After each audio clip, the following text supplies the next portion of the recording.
Paham sampai sini? Oke. Makanya ya, nilai diri itu apa?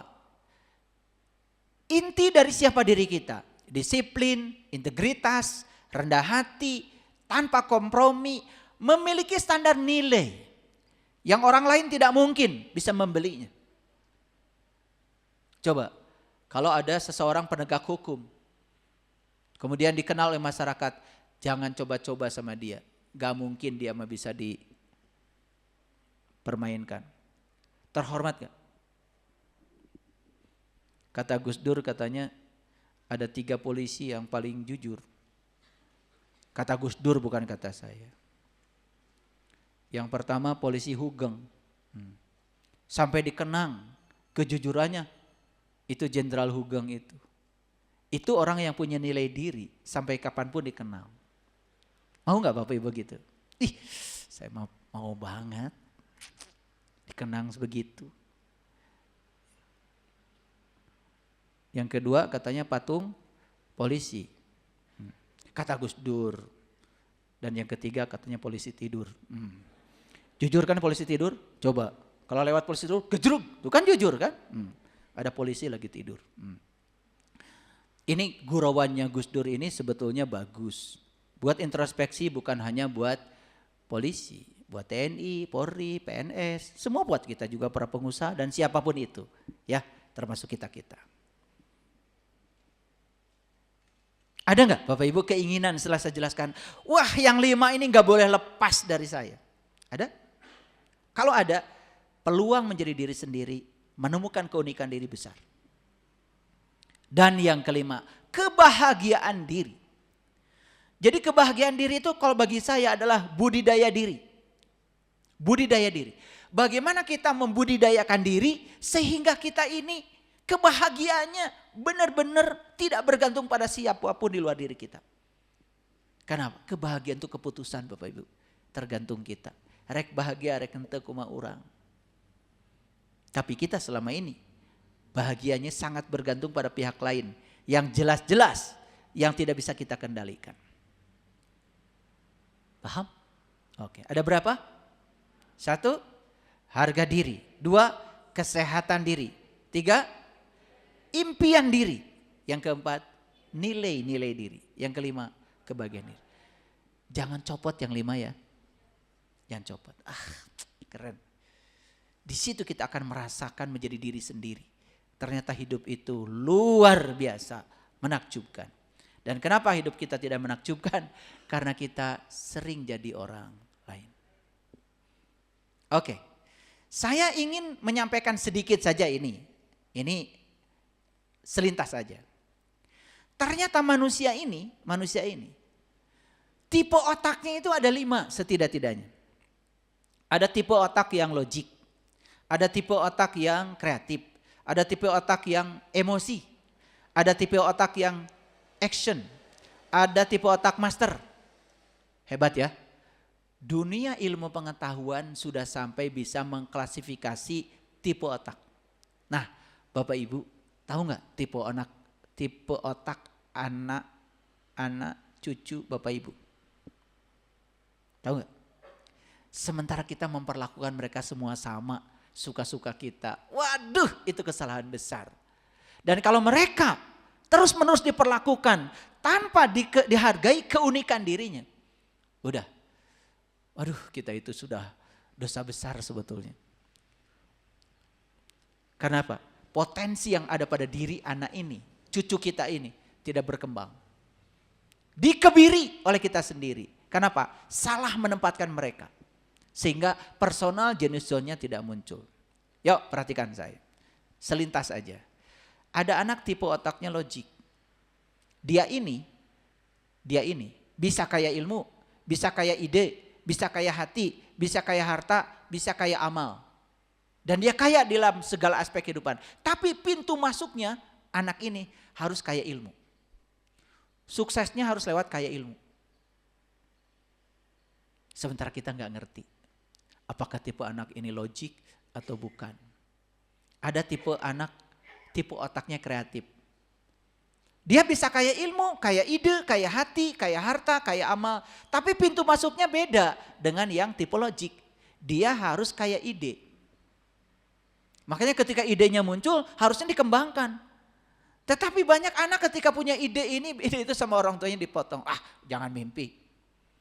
Dulu yang pengen bikin pesawat, ya, kan sama orang tuanya, kamu jangan mimpi masa besi bisa terbang. Tapi dia terus melakukan. Sampai sekarang kita melihat ada besi bisa terbang. Dan kalau tidak ada orang yang bisa mempertahankan keunikan dirinya, gak ada pesawat. Setuju? Gak ada pesawat. Hasil siapa pesawat?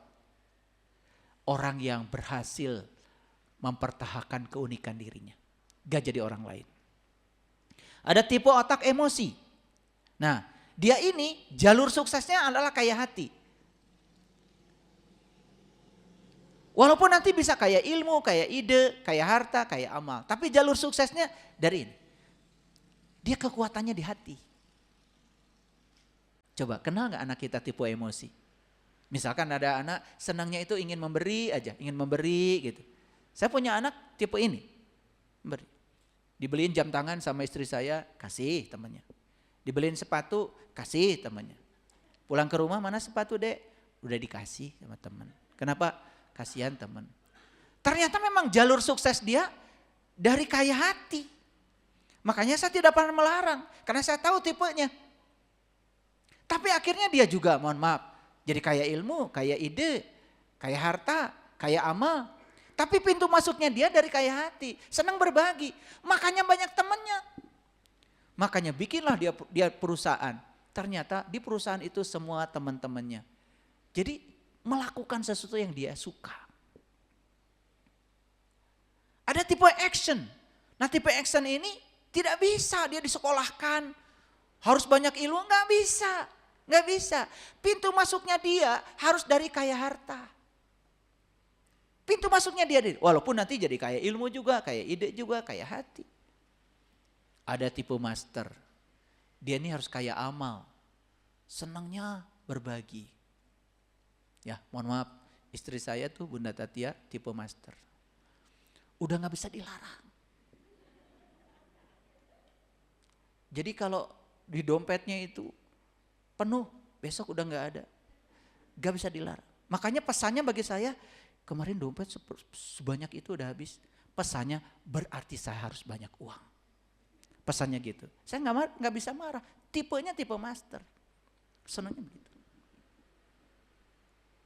Kalau ketitipan uang sama orang, tolong ya sampaikan ini 500.000. Jadi 1 juta. Selalu ditambah. Bukan dikurangi, kan ada tuh yang licik ya. Biarinlah nggak tahu ini 500 jadi 300. Bukan, 500 jadi 1 juta. Tipe master begitu. Tetapi bukan berarti tidak kaya ilmu, kaya ide, kaya hati, kaya harta. Memang harus pintu masuknya lewat kaya amal. Karena dengan beramal dia menjadi bahagia, setelah bahagia dia menarik kebahagiaan baru. Like attracts like. Bayangkan Bapak Ibu sekarang.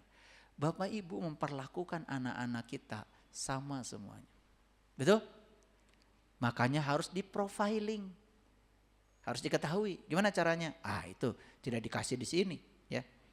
Nanti kalau mau tahu, nanti hubungi aja tim saya. Contoh, ini contoh. Tipe logik misalkan. Dia komunikasinya formal sistematis. Happy-nya dia kalau punya kedudukan. Dia diberi tanggung jawab. Dia harus jadi bintang dimanapun. Jadi dia perlu apa? Perlu apresiasi.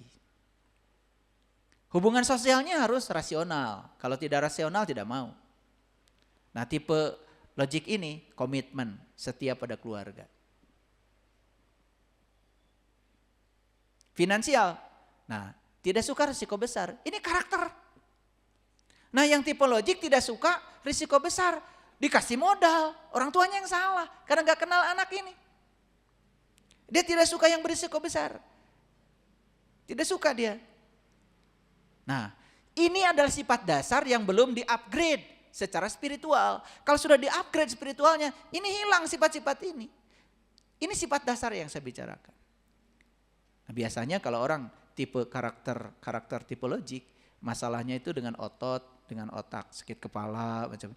Jadi ternyata ya, dunia ilmu pengetahuan sudah sampai sedalam itu. Ini contoh. Jobnya yang bagus apa?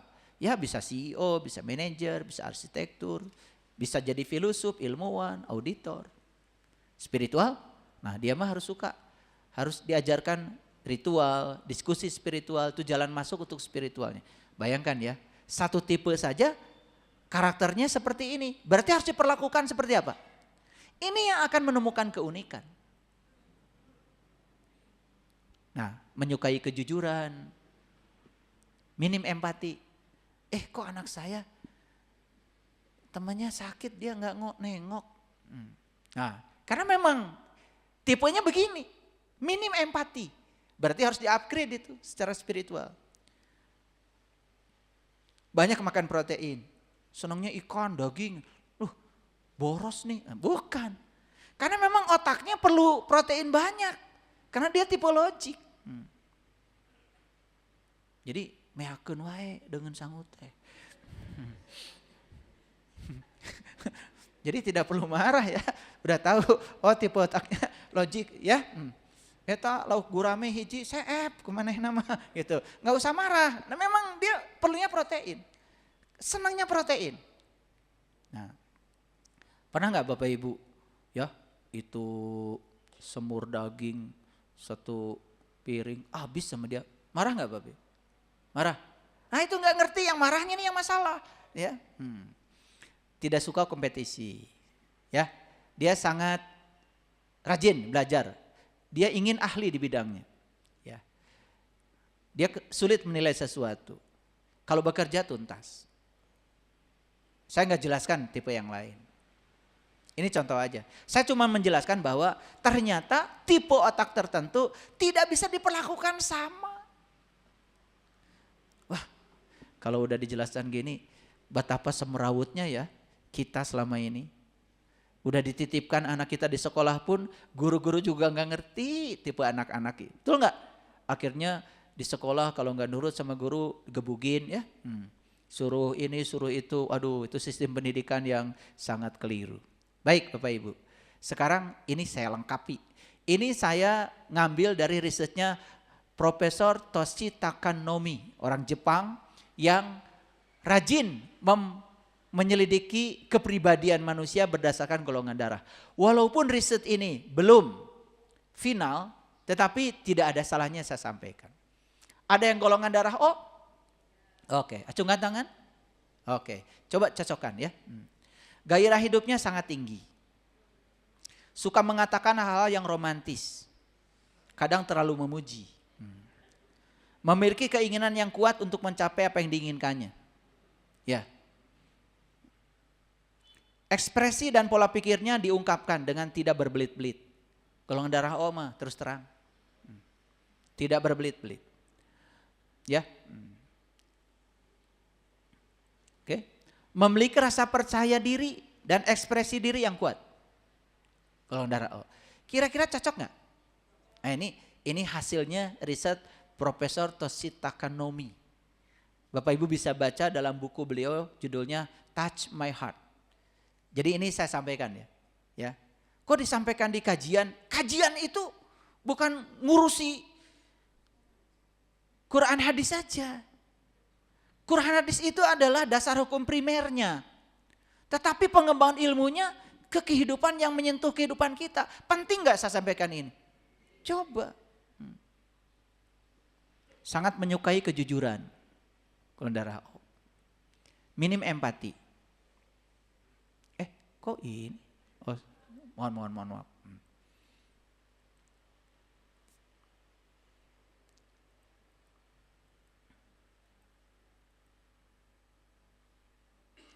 Oke. Bersahabat, kurang disiplin atau manja.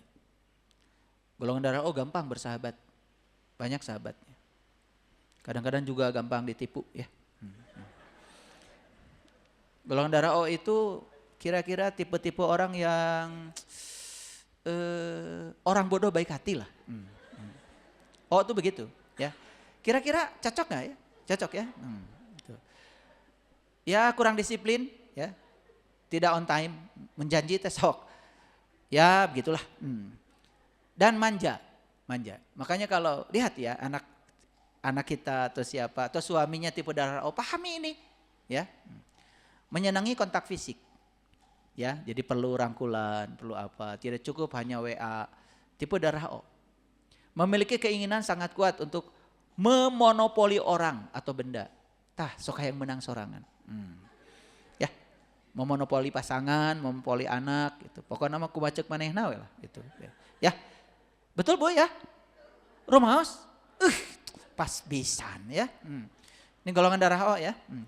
Pandai membuat cerita. Sangat antusias untuk makan. Ini ya.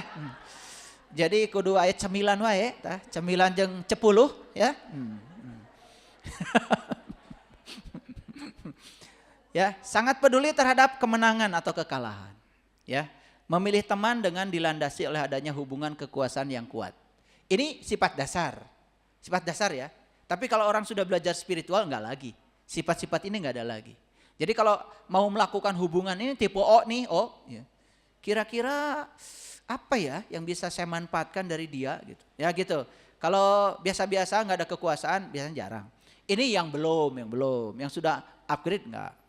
Mudah tersentuh atau tersinggung, tapi tidak berlangsung lama. Nah, tipe golongan darah O tuh kadang-kadang marah, pok, tapi selesainya cepat. O, gitu Bu? Romaos? Gitu. Ini riset ya, hebat ya. Profesor Toshita Kanomi. Sekarang golongan darah A. Memiliki A mana acungkan dulu A. Oke, ya. Memiliki keinginan kuat untuk membantu. Berkelakuan baik dan bisa bekerja sama. A itu gampang bekerja sama dengan orang, ya A. Cuman A itu kalau bekerja sama agak sedikit waspada. Nah, jadi tidak bodoh dan baik hati. Kalau A itu banyak perhitungan, saking banyak perhitungan terjadi. Itu A ya. Ya, mau ngaji ke sini aja, berhitung dulu bensinnya berapa apa itu. Tung nama terjadi wet. Itu A ya. Ini dibocorin sedikit ya. Mohon maaf. Sangat menjaga apa yang sudah ditetapkan, diinstruksikan dan diajarkan. Jadi kalau soal komitmen, A ini hebat. Ya. A ini kalau soal komitmen, apa yang diinstruksikan, diajarkan, ya ditetapkan, komitmennya bagus. Dapat memberikan laporan atas apa yang terjadi secara detail. Jadi kalau memberikan laporan A itu detail, terstruktur, A itu. A ya, A. Karaos A? Oke, ya. Sensitif terhadap perkataan orang di sekelilingnya. Tah, eta baperan A teh. Ya. Makanya A mah itu ya suka pusing. Kalau ada berita-berita di luar begitu, pusing tah A. Ya. Nah, itu yang belum upgrade. Kalau sudah di-upgrade kesadarannya enggak. Ya. Sensitif terhadap perubahan lingkungan sekitar. Nah, yang golongan darah A nih pengumuman. Kalian itu senang di zona nyaman. Jadi untuk melakukan perubahan ini yang belum sadar. Agak sulit gitu. Jadi selalu cari aman itu A. Ya. Bayangkan ya, ini keunikan seseorang berdasarkan golongan darah aja udah kayak gini. Ya, oke. Sekarang selanjutnya ini masih A. Dengan aksinya ingin membuat perbedaan dengan orang lain. Nah, A itu berani membuat perbedaan. Jadi kalau untuk menjadi diri sendiri nih, A ini potensinya lebih kuat daripada O maksud saya. Melangkah tahap demi tahap tapi dengan penuh kehati-hatian. Ternyata saking hati-hati terjadi. A mah ya. Romaos Ibu? Eta pisan ya. Perfeksionis dan peduli akan masa depan. Segala sesuatu harus sempurna. Makanya A ini agak sulit menerima orang lain apa adanya. Gitu. Jadi harus sempurna sesuai dengan pikirannya. Ini yang belum sadar. Kalau yang sudah sadar mah dia bisa menerima orang lain apapun. Ini perfeksionis. Perfeksionis itu tidak ada di sekarang. Perfeksionis itu adanya di masa depan. Makanya A nih saya kasih tahu ya kelemahannya. Sudah ada segala tapi mikirkan itu A ya. Itu A. Gitu pisan ya. Sok lah dah moal salah ya. Dapat mengontrol emosi dan keinginan. Nah ini kelebihan A. Soal kontrol emosi dan keinginan bagus. Mempertimbangkan baik-baik agar tidak terjadi pertentangan. Jadi A itu makanya selalu menjadi penengah. Jadi bagus kalau golongan darah itu dia itu bisa menjadi penengah. Kalau ada konflik bagus itu, ya. Menghargai aturan atau metode. Jadi A itu sangat menghargai aturan atau metode, itu A. B ya, B tah.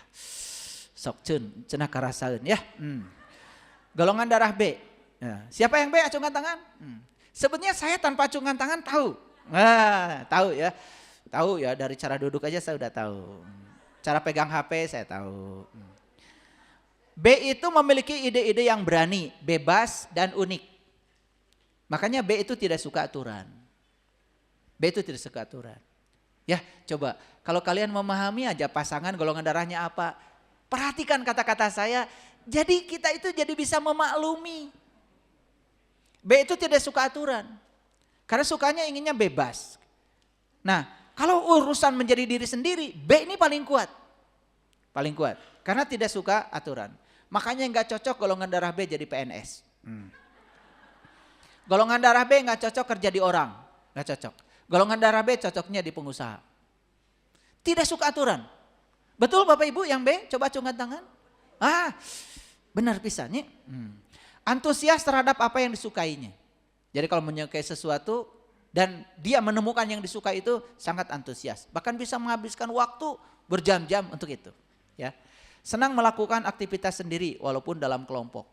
Jadi yang golongan darah B walaupun berkelompok sorangan we. Ya. Gitu. Sulit bekerja sama ya B itu ya. Mau akarap sorangan bahasa Inggris nama. Ya.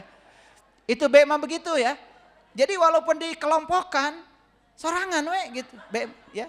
Jadi tidak mau bekerja sama dengan yang lain, beda dengan A. Itu B. Makanya kalau ngerti kok anak saya pengennya sendiri, lihat pasti B itu. B. Ya, ekspresi aktivitasnya lemah dan pemalu. Ya. Ya, pemalu. Tidak bisa stabil dan tidak mau dikontrol. Jadi sangat labil B itu. Sangat labil, sangat labil. Nah, berdasarkan karakter ini kan risetnya panjang ya. Profesor Toshitaka Nomi ini panjang risetnya.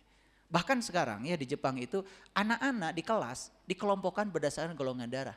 Dan guru yang mengajar golongan darah itu jangan bertentangan dengan kepribadian anak ini. Bayangkan, gurunya aja harus tepat golongan darahnya. Bayangkan ya di kita, guru nasaha, golongan darah nanaon, betul enggak? Ya pokoknya aku mah guru tutup pintu ya terserah.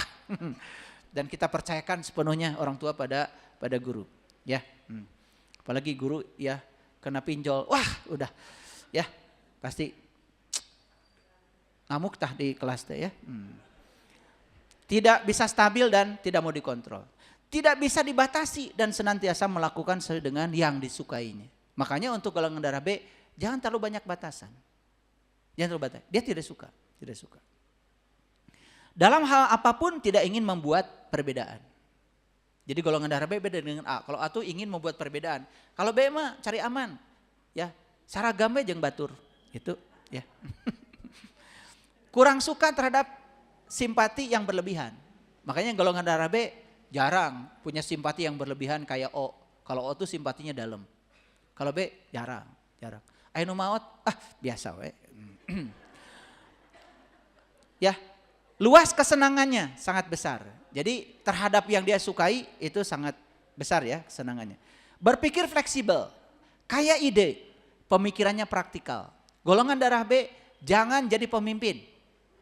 Karena apa? Dia tidak bisa berpikir secara konsep. Dia itu senangnya yang praktis-praktis saja. Praktis-praktis saja. B begitu, ya. Makanya B ya kurang bagus kalau jadi pemimpin. Ya, kurang bagus. Makanya kalau mau jadi pemimpin tanya dulu golongan darahnya apa. Ya. Jadi kalau ada pilkada itu kalian tanya itu calon kalian itu golongan darahnya apa, bukan dimintai uang, ya. Mudah membuka hati untuk orang lain. Nah, jadi ya gampang itulah ya. Karena sangat terbuka golongan darah B itu. Jadi kalau urusan membuka hati dengan orang lain gampang. Optimis terhadap masa depan. Ya, optimis. Golongan darah AB. Acungan tangan AB. AB ya. Jadi kalau urutan orang paling cerdas di dunia, yang paling tinggi, rata-rata orang jenius di dunia yang paling cerdas otaknya itu golongan darahnya AB. Nomor kedua A, nomor ketiga O. Nah B yang nomor 4 ya. Punten ya O, B punten. Ini hasil riset berdasarkan riset. Riset itu belum tentu benar loh, ya itu karena kan average ya, average. Tapi ya kalau mau diterapkan pada diri boleh ya. Kalau rumah sama teu naon. Golongan darah AB tidak terlalu manja. Ya. Pemalu tetapi terkadang penuh rasa humor dan lucu. Pengertiannya terhadap sesuatu sangat cepat. Karena rata-rata orang golongan darah AB itu responsif. Ya, memiliki kebiasaan berfantasi. Gak apa-apa berimajinasi kalau itu disertai dengan perasaan, timbul jadi keyakinan, kalau itu positif itu jadi kenyataan. Ya. Ketertarikan terhadap sesuatu terlihat tipis dan tidak melekat terhadapnya. Jadi golongan darah AB kalau tertarik pada sesuatu itu tidak sampai terbawa mimpi lah gitu ya. Betul ya, AB? Ya. Ya. Memiliki pemikiran yang rasional. Memiliki dua sifat yang menonjol. Terkadang stabil, terkadang berubah secara tiba-tiba menjadi tidak stabil. Itu. Romaos dah, AB? Ah, gitu. Gitu pisan ya. Tidak suka sikap yang terlalu menyanjung dalam suatu hubungan. Jadi kalau kalian punya pasangan AB, ya, jadi tidak suka romantisan, ya, karena tidak terlalu suka sikap yang terlalu menyanjung dalam hubungan. Jadi, oh kok suami saya dingin? Lihat AB pasti, ya, udah terima aja apa adanya itu, ya. Tapi kalau nanti di-upgrade udah belajar spiritual, enggak, nanti jadi hangat, ya. Memiliki objektivitas yang tinggi, berbakat dalam membuat pertimbangan yang berdasarkan analisis. Daya analisisnya AB kuat, ya. Membenci kemunafikan dan senang melayani. Jadi kalau ada orang AB tidak senang melayani, itu sudah salah jalur hidupnya. Itu harus direparenting itu. Itu harus kembali, harus ketemu saya itu ya. Ya, yang kayak gitu harus ketemu saya segera itu. Itu sudah salah jalur. Ya. Tidak melekat pada suatu barang, keinginannya sederhana. Gitu. AB begitu. Ya, pemikirannya adil dengan berbagai macam pertimbangan. Terhadap orang lain bersikap lembut dan baik hati.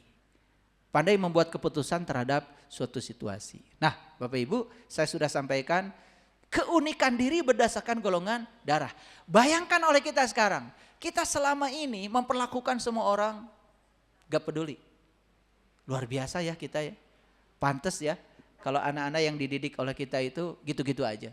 Nah, terakhir saya sampaikan ayatnya. A'udzubillahi minasyaitonirrajim. Bismillahirrahmanirrahim. Ini Quran surat Yunus ayat 36. Wa may yatabi'u aktsarohum illa dhanna. Inna dhann la yugni minal haqqi syai'a. Innallaha alimum bima yaf'alun. Ya, alimum itu enggak boleh alimun ya. Itu menghadapi ba. Dan kebanyakan mereka tidak mengikuti kecuali persangkaan saja. Sesungguhnya persangkaan itu tidak sedikit pun berguna untuk mencapai kebenaran. Sesungguhnya Allah Maha mengetahui apa yang kamu kerjakan. Yuk sekarang kita jujur. Kita selama ini memperlakukan anak kita, pasangan kita, orang-orang hanya dengan persangkaan. Karena kita tidak mengenal mereka sungguh-sungguh. Betul nggak? Jadi selama ini kita tidak menghargai keunikan setiap individu itu. Karena kita tidak sungguh-sungguh mengenalnya. Makanya hati-hati memperlakukan orang lain. Terutama memperlakukan anak dan pasangan. Ya. Jadi kata Quran, aksaruhum kasiro itu sebagian besar. Jadi sebagian besar manusia itu melakukan sesuatu hanya dengan zon. Dengan sakwa sangka. Mohon maaf, termasuk dalam urusan keyakinan. Urusan keyakinan pun lebih banyak menggunakan sakwa sangka. Ukur cek jeng cenah. Belum membuktikan. Yang lucu lagi, orang yang belum membuktikan, belum merasakan, tetapi mengajarkan kepada orang lain. Lebih lucu lagi. Ya, dan yang terakhir dari saya, ini ada perintah dari Quran surat Al-Kahfi, surat ke-18 ayat 16. Dan apabila kamu meninggalkan mereka, siapa mereka? Kebanyakan orang. Kebanyakan orang, cara mendidik kebanyakan orang begitu, cara hidup kebanyakan orang begitu, kebanyakan orang. Dan apa yang mereka sembah selain daripada Allah, maka carilah tempat berlindung ke dalam gua itu. Mana gua? Gua tuh gue tuh aku sebetulnya. Jadi gua itu cerita tentang meniti ke dalam diri. Jadi sok sekarang kalau ingin melakukan perubahan, jangan keluar ke dalam. Tinggalkan kebanyakan orang, tinggalkan yang mereka sembah selain Allah, dan carilah tempat berlindung ke dalam gua. Niscaya Tuhanmu akan melimpahkan sebagian rahmatnya kepadamu dan menyediakan sesuatu yang berguna bagimu dalam segala urusan kamu. Keren sekali. Saya pungkas dengan Quran surat Al-Kahfi, ajakan dari Allah untuk berlindung ke dalam gua. Berlindung ke dalam, bukan berlindung keluar. Kalau semua orang melakukan perubahan ke dalam sekejap, kita pun bisa melakukan perubahan keluar. Yang terakhir dari saya, ketika kita bisa mengendalikan yang bisa kita kendalikan, maka kita pun bisa mengendalikan yang tidak bisa kita kendalikan. Terima kasih. Assalamualaikum warahmatullahi wabarakatuh.